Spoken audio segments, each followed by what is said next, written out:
கிறிஸ்துவுக்குள் பிரியமுள்ள சகோதர சகோதரிகளே, பலன் தரும் தேவன் எபிசோட் 1284 கர்த்தரை துதிக்கிறேன், மகிமைப்படுத்துகிறேன்.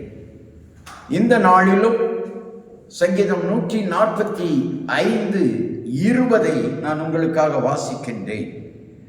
கர்த்தர் தம்மில் அன்பு கூறுகிற யாவரையும் காப்பாற்றி துன்மார்க்கர் யாவரையும் அழிப்பார். தம்மில் அன்பு கூறுகிறவர்களை காப்பாற்றுகிற தேவன், பாதுகாக்கிற தேவன், ரட்சிக்கிற தேவன். இந்த உலகத்திலே நீங்கள் யார் யார் மீதோ அன்பு கொண்டிருந்திருப்பீர்கள். இந்த அன்பு எல்லாம் நிரந்தரமானது அல்ல. இந்த பூமியிலே சில பொருட்கள் மீது அன்பு வைத்திருப்பீர்கள். அது ஒரு நாள் ஒழிந்து போய்விடும். கர்த்தர் மேலே அன்பு வையுங்கள். தேவன் அன்பாகவே இருக்கிறார். மனிதர்களுடைய அன்பு மாறுதலுக்குரியது, அது மாறிக்கொண்டே இருக்கும். கர்த்தருடைய அன்போ மாறாதது. கர்த்தர் மேலில் நீங்கள் அன்பு கூறுவீர்களானால், கர்த்தர் பேரில் நீங்கள் அன்பு கூறுவீர்களானால், நீங்கள் பாதுகாக்கப்படுவீர்கள், பாதுகாக்கப்பட்ட வாழ்க்கைக்கு வருவீர்கள்.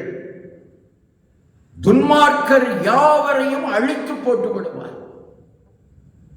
இன்றைக்கு அநேகர் துன்மார்க்கமாய் வாழ்ந்து கொண்டிருக்கிறார்கள். துன்மார்க்கமே மகிழ்ச்சி என்று நினைத்துக் கொண்டிருக்கிறார்கள். துன்மார்க்கருக்கு ஒரு நாள் அழிவு வரும். கர்த்தர் மேல் அன்பு செலுத்துகிறவர்களோ பாதுகாக்கப்பட்ட வாழ்க்கை வாழ்வார்கள். கண்களை மூடி ஜெபிக்கலாம். எங்களை நேசிக்கிற நல்ல தகப்பனே, உம்மில் அன்பு கூறுகிற யாவரையும் நீ நேசிக்கிறவர். ஏனென்றால் நீர் அன்பாகவே இருக்கிறீர். உம்முடைய கரங்களிலே ஆயுதம் இல்லை, ஈட்டி இல்லை, அரிவாள் இல்லை, வில் இல்லை, அம்பு இல்லை. ஆனால் உம்மிடத்திலே அன்பு இருக்கிறது. அந்த அன்பு, உம்மிடத்தில் அன்பு கூறுகிற யாவருக்கும் நீர் கொடுத்து கொண்டிருக்கிறீர்.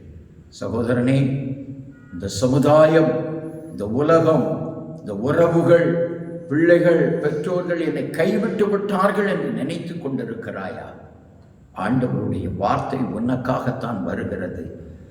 கர்த்தர் மேல் அன்பு வை, அவர் உன் மீது அன்பு வைப்பார்.